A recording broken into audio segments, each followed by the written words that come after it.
Амь насаа алдсан гэр бүлд тухайн цэргийн албан хаагчийн болонд энэ цэргийн албан хаагчид дотор бол төрийн цэргийн байгууллагын бүх албан хаагч нар орж байгаа. Гэр бүлд 80 м квадратаас доошгүй талбай бүхий орон сууцыг төр нэг удаа өнгө олгож авах ийм зүйл байж байгаа.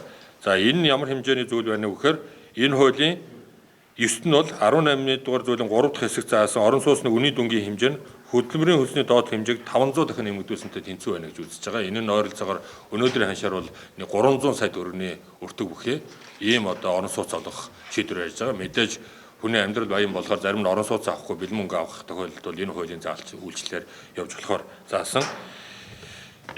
За ийм зүйлүүдийг бол хуульд өөрчлөлт оруулж тусгаалan зааж өгч байна.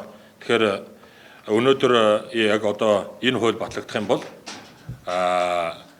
төрийн цэргийн байгууллага, батлан хамгаалах салбар, хилийн цэрэг, онцгой байдал, цагдаагийн албанд ажиллаж байгаа хүмүүс эх орныхоо энэ ард иргэдийнхээ төлөө, сайн сайхны төлөө явж байгаад амь насаа үр гүйцэтгэж байгаад амь насаа алдах юм бол өнөөдрийн хуулиар бол онцгой байдал дээр тухайлбал 10 жилдээ тэнцэх хэмжээний үндсэн цалингийг олгож байгаа нэг удаа. Нэгснээ энэ хүмүүс нэг удаагийн тэтгэмж олгоно.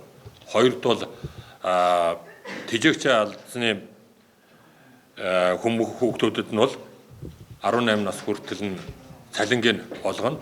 Гурав дахь нь бол хөдөлмөрийн өслийн хэмжээг 5000 дахин үржүүлсэн буюу ойролцоогоор өнөөдрийн ханшаар бол 300 сая төгрөгийн өртөг бүхий 80 м квадрат